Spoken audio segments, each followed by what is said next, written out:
तो दोस्तों आज तारीख हो गई है 31 अक्टूबर 2023 की, साथ ही में दिन है मंगलवार का। तो आइए बिना देर किए फटाफट से जानते हैं आज की ताज़ा खबरें और मुख्य समाचार। तो देखें आज के मुख्य समाचार की पहली बड़ी खबर, जियो का नया phone prima 4G smart feature के साथ हुआ लॉन्च। 23 भाषाओं का इसमें मिलेगा सपोर्ट। इस फोन में व्हाट्सएप, यूट्यूब और फेसबुक वगैरह चला सकेंगे। इसकी कीमत 2599 रूपए रखी गई है। इस फोन में आपको 1800 mAh की बैटरी मिलेगी। इस फोन में आप कई ऑपरेटिंग सिस्टम के लिए बनाए गए कई ऐप का इस्तेमाल कर पाएंगे जो कि फेमस ऐप हैं, जैसे कि WhatsApp, YouTube, Google map, Facebook वगैरह। बाकी जियो के सभी ऐप का सपोर्ट मिलेगा ही। बताया गया है ये फोन जियो मार्ट की ऑफिशियल वेबसाइट से खरीद सकेंगे। हालांकि अभी तक इस फोन को जियो मार्ट की साइट पे लिस्ट नहीं किया गया है, लेकिन जल्द ही आपको जियो मार्ट की जो साइट है वहाँ पर देखने को मिल जाएगा और आप वहाँ से इसे खरीद भी सकेंगे। देखिए अगली खबर के दिल्ली के मुख्यमंत्री अरविंद केजरीवाल से शराब नीति केस में होगी पूछताछ। ईडी ने 2 नवंबर को बुलाया है। आपको बता दें इसी केस में केजरीवाल से सीबीआई ने अप्रैल के महीने में करीब 9.5 घंटे तक पूछताछ की थी। इस दौरान केजरीवाल से 56 सवाल पूछे गए थे। शराब नीति केस में दिल्ली के पूर्व डिप्टी सीएम मनीष सिसोदिया और आम आदमी पार्टी के ही सांसद संजय सिंह अभी जेल में हैं और अब इसी केस में मुख्यमंत्री से पूछताछ होगी। ऐसे में ये हो सकता है कि आने वाले दिनों में केजरीवाल भी शराब नीति केस में दोषी पाए जाएं और उनको भी जेल हो जाए, जैसे कि अभी से पहले आम आदमी पार्टी के कई नेताओं के साथ ऐसा हो चुका है। देखिए अगली खबर के नई दिल्ली और पटना के बीच चलेगी स्पेशल वंदे भारत और राजधानी एक्सप्रेस ट्रेन। जी हाँ, त्योहारों के समय यात्रियों की बढ़ती भीड़ को देखते हुए रेलवे ने पटना और नई दिल्ली के बीच 2 प्रीमियम ट्रेन चलाने का फैसला किया है। पूर्व मध्य रेलवे के मुख्य जनसंपर्क अधिकारी वीरेंद्र कुमार ने बताया है कि 11, 14 और 16 नवंबर को नई दिल्ली से पटना के लिए वंदे भारत स्पेशल ट्रेन चलाई जाएगी, जबकि 12, 15 और 17 नवंबर को पटना से एक खास ट्रेन चलाई जाएगी। वहीं दूसरी ओर राजधानी फेस्टिवल स्पेशल एक्सप्रेस ट्रेन का भी परिचालन किया जाएगा। राजधानी ट्रेन नई दिल्ली से 10, 13, 15 और 17 नवंबर को चलेगी, जबकि ये पटना से 11, 14, 16 और 18 नवंबर को दिल्ली के लिए चलेगी। बाकी आप इसकी अधिक जानकारी या इंडियन रेलवे की ऑफिशियल वेबसाइट से प्राप्त कर सकते हैं। आइए हम बढ़ते हैं अगली खबर की तरफ। फिलिस्तीन के गजा में रोज 420 बच्चे हमले की चपेट में आ रहे हैं। वहीं एक और अपडेट के मुताबिक इजराइल ने हमास के कब्जे से महिला सैनिक छुड़ाई है। वहीं इजराइल के प्रधानमंत्री नेतन्याहू ने कहा है कि अगर हम सीज फायर करेंगे, युद्ध को रोकेंगे, तो ये सरेंडर करने जैसा होगा और हम ऐसा नहीं करेंगे। जी हाँ, इजराइल और हमास के युद्ध का आज 25वां दिन है। यूएन के डेटा के मुताबिक गजा में हर दिन करीब 420 बच्चे इजराइल के हमले की चपेट में आ रहे हैं। तो वहीं दूसरी तरफ बीते सोमवार देर रात इजरायली सेना ने एक बयान जारी किया। उन्होंने कहा कि हम गजा में कई घंटे तक एक स्पेशल और सीक्रेट मिलिट्री ऑपरेशन किया। इस दौरान हमास के कब्जे में मौजूद अपनी एक महिला सैनिक को छुड़ा लिया। ये सैनिक अब परिवार के साथ है। वहीं इजरायली फौज ने यह भी साफ कर दिया है कि आने वाले दिनों में गजा में ग्राउंड ऑपरेशन तेज किया जाएगा। वहीं बीते सोमवार को ही देर रात प्रधानमंत्री बेंजामिन नेतन्याहू ने प्रेस कॉन्फ्रेंस में कहा 7 अक्टूबर से इजराइल में युद्ध है। इजराइल ने इस युद्ध की शुरुआत नहीं की। इजराइल ये युद्ध नहीं चाहता था, इसी वजह से अब हम युद्ध विराम का ऐलान नहीं करेंगे, यानी कि जंग को रोकने का। और अगर हम ऐसा करते हैं तो ये हमास के सामने सरेंडर करने जैसा होगा, हारने जैसा होगा। इजराइल के प्रधानमंत्री नेतन्याहू ने आगे ये भी कहा कि हम बेहतर भविष्य के वादे को तब तक साकार नहीं कर पाएंगे जब तक हमास जैसे बर्बर लोगों से लड़ने के लिए तैयार नहीं होंगे, यानी कि जालिम लोगों से। वहीं दोस्तों आपको बता दें इसी बीच हमास ने बंधकों का एक वीडियो जारी किया है। 76 सेकंड के इस वीडियो में 3 इजरायली महिलाएं दिख रही हैं। इनमें से एक महिला ने कहा इजराइल के प्रधानमंत्री बेंजामिन नेतन्याहू लोगों की सुरक्षा करने में नाकाम रहे हैं। उसने रिहाई के लिए प्रिजनर स्वैप प्रपोजल मानने की अपील की है। वहीं हमास के जारी किए गए वीडियो को इजरायली सरकार का कहना है कि हम बंधकों को वापस लाने के लिए हर संभव कोशिश कर रहे हैं। हमास ने 200 से 250 लोगों को बंधक बनाया है और अब तक केवल 4 बंधक आजाद किए हैं। अभी हाल ही में बताया गया था कि हमास इन बंधकों को इस शर्त पे छोड़ सकता है कि इजराइल में सैकड़ों फिलिस्तीनी जो कैद हैं या हमास के लड़ाके हैं उनको आजाद किया जाए, तो इसी शर्त पर इन बंधकों को छोड़ा जा सकता है। अब वहीं दूसरी ओर इजराइल का ये कहना है कि हम बंधकों को बचा के रहेंगे, चाहे इसके लिए कैसे भी तरीके अपनाने पड़े। आसान शब्दों में कहें तो एक तरफ हमास की ओर से इजराइल की आम जनता को छोड़ा नहीं जा रहा है जिनको बंधक बनाया गया था, वहीं दूसरी ओर इसी बात का बदला लेने के लिए, अपने नागरिकों को मारने के लिए और बंधक बनाने के लिए इजराइल हर रोज फिलिस्तीन की आम जनता पे बम गिरा रहा है। वो पहले कहता तो है कि खाली कर दो, लेकिन जहाँ पे बम गिरता है वहाँ पे लोग मौजूद होते ही हैं। आसान शब्दों में कहें तो जंग में बस आम जनता का नुकसान हो रहा है। देखें ये एक और खबर के युद्ध गाजा में हो रहा है, लेकिन इसकी जड़ है यरूशलेम। वहीं बताया गया मस्जिद अक्सा में नमाज पढ़ने पे पे पाबंदी लगा दी गई है। जिनकी भी उम्र 55 साल से ज्यादा है केवल वही लोग जा सकते हैं। बात यह है कि अभी हाल ही में दैनिक भास्कर ने कमहदी करावी से बातचीत की,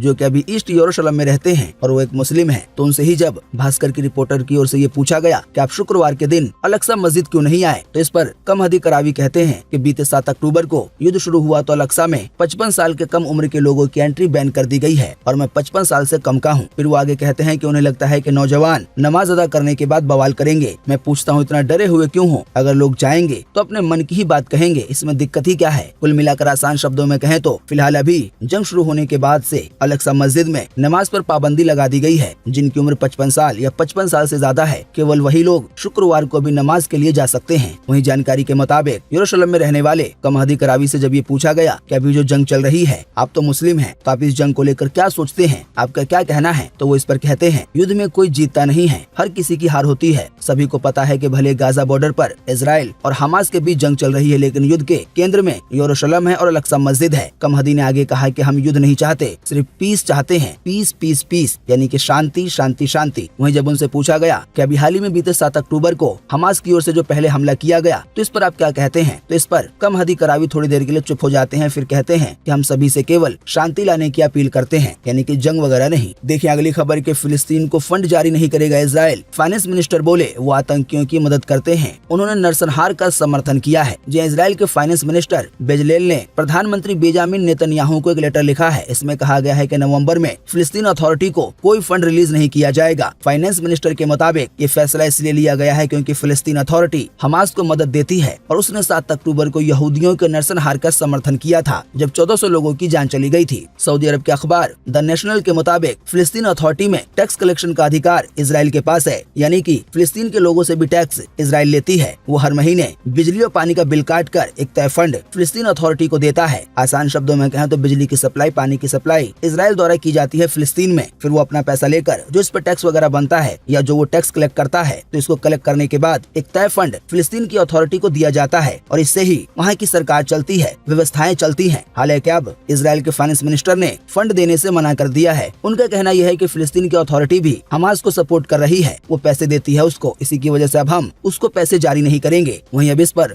होम मिनिस्टर के मुताबिक फिलिस्तीन अथॉरिटी का कहना है कि उन्हें फंड की सख्त जरूरत है। मुझे अब तक फाइनेंस मिनिस्ट्री से कोई जवाब नहीं मिल सका है। आसान शब्दों में कहें तो एक तरफ फिलिस्तीन अथॉरिटी ये कह रही है कि उन्हें पैसे की बहुत ज्यादा जरूरत है। देखें अगली खबर के मराठा समुदाय ने कर्नाटक डिपो की बस चलाई। 1000 लोगों की भीड़ ने बस डिपो में तोड़फोड़ की। जिले में 1200 सैनिकों की अतिरिक्त फोर्स तैनात की गई है। जी महाराष्ट्र में मराठा आरक्षण की मांग को लेकर बीते रोज आंदोलन रात को हिंसक हो गया। मराठा समुदाय के प्रदर्शनकारियों ने बीड बस डिपो में तोड़फोड़ की। करीब 1000 लोगों की भीड़ डिपो में घुस गई और 60 से ज्यादा बसों के कांच फोड़ दिए। स्टेशन का कंट्रोल रूम भी तोड़ दिया। वहीं आंदोलनकर्ताओं ने उमरगा तहसील के तुरवी गाँव में कर्नाटक डिपो की एक बस में भी आग लगा दी। वहीं आग बुझाने के लिए आई फायर ब्रिगेड की गाड़ी को भी कार्यकर्ताओं ने जला दिया। देखिए अगली खबर के 400 साल बाद खरीदारी का बन रहा है दुर्लभ संयोग। 4 नवंबर को शनि पुष्य और 5 नवंबर को रवि पुष्य, दोनों दिन है 8 बड़े योग। जी हाँ, दीपावली से ठीक सप्ताह भर पहले यानी कि 4 नवंबर शनिवार और 5 नवंबर रविवार को पुष्य नक्षत्र का दुर्लभ संयोग बन रहा है। धार्मिक मान्यताओं के मुताबिक दुर्लभ इसलिए क्योंकि दोनों दिन 8 शुभ योग हैं।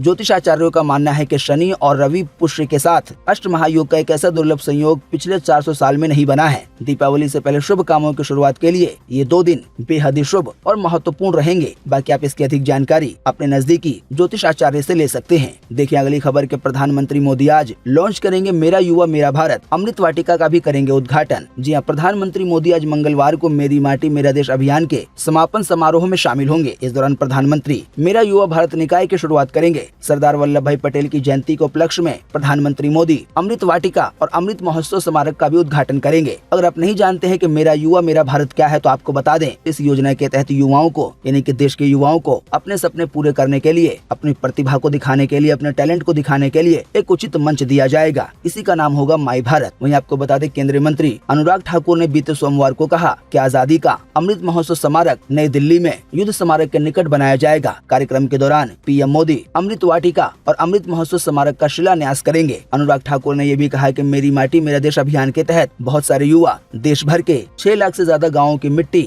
दिल्ली में इंडिया गेट के पास कर्तव्य पथ पर लेकर पहुँचे हैं। इसी मिट्टी से अमृत वाटिका बनाया जाएगा, जिसका शिलान्यास एक नींव प्रधानमंत्री मोदी द्वारा रखी जाएगी। देखिए अगली खबर के एप्पल के नए मैकबुक और आईमैक हुए लॉन्च। नई M3 चिप वाले 14 इंच इंच मैकबुक प्रो की शुरुआती कीमत 1,69,000 रूपए है। जी एप्पल ने बीते मंगलवार को अपने स्पेशल इवेंट स्केरी फास्ट में M3 सीरीज की चिप और इससे लेस मैक डिवाइस लॉन्च किए हैं। इन डिवाइसेस में मैकबुक प्रो 14, मैकबुक प्रो 16 और iMac शामिल है। मैकबुक को पहली बार स्पेस ग्रे कलर में भी पेश किया गया है। बाकी आप इसकी अधिक जानकारी एप्पल की ऑफिशियल वेबसाइट पर जाके ले सकते हैं। देखिए अगली खबर के मुकेश अंबानी को 4 दिनों में तीसरी बार धमकी मिली। इस बार मांग की रकम 200 करोड़ से बढ़ाकर 400 करोड़ रुपए कर दी गई है। देखिए अगली खबर के महीने के आखिरी दिन सस्ता हुआ कच्चा तेल। आइए बताएं अधिक जानकारी पेट्रोल डीजल के भाव को लेकर। जी हां, तेल कंपनियों ने आज एक बार फिर से देश में पेट्रोल और डीजल की कीमतों को रिवाइज किया है। अंतर्राष्ट्रीय स्तर पर क्रूड की कीमतें यानी कि कच्चे तेल की कीमतें लगभग 1.5% गिर गई हैं। अपने देश में भी पेट्रोल डीजल के दाम में बदलाव हुआ है, लेकिन ये बदलाव देश के स्तर पे नहीं हुआ है, बल्कि देश के कुछ ही हिस्सों में पेट्रोल डीजल के दाम में बदलाव देखा गया है। ये वो कुछ राज्य हैं जहां पर पेट्रोल की कीमत में थोड़ी सी बढ़ोतरी आई है, जैसे कि चेन्नई, नोएडा, गुरुग्राम, पटना और लखनऊ।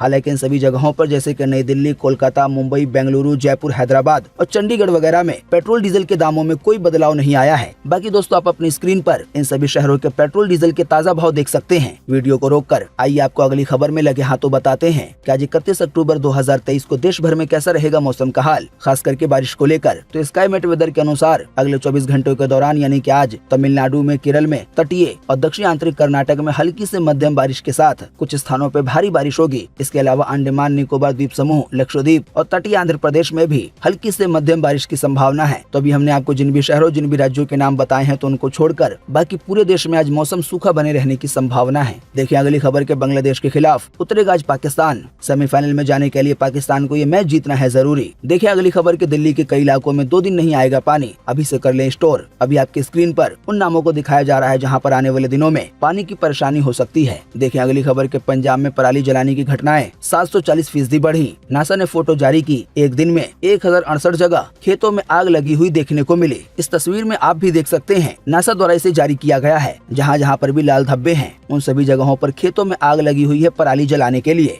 तो दोस्तों, उम्मीद करते हैं कि आज की इस वीडियो से आपको काफी कुछ जानकारी मिली होगी। हम बस इसके बदले में आपसे इतना ही चाहते हैं कि आप इस वीडियो को लाइक कर दें और शेयर कर दें, क्योंकि आपका लाइक और शेयर करना ही होता है हमारी मेहनत का फल। वीडियो देखने के लिए आपका बहुत बहुत धन्यवाद। Thanks for watching.